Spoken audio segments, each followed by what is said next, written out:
இருக்குடா நம்ம வீட்டுல. பால் தான் வேணுமா? என்ன வேணும் சொல்லு. என்னம்மா?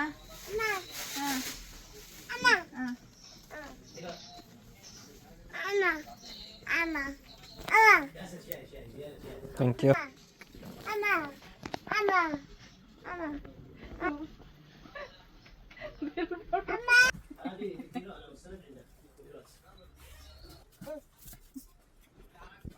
இந்த பால் வேணுமா? இந்த பாலும் வேணுமா? எடுத்து கொடுத்து. அம்மாக்கு கை இல்லடா திரும்பி வெடுக்கிறதுக்கு. இது அவ்வளவுதான்.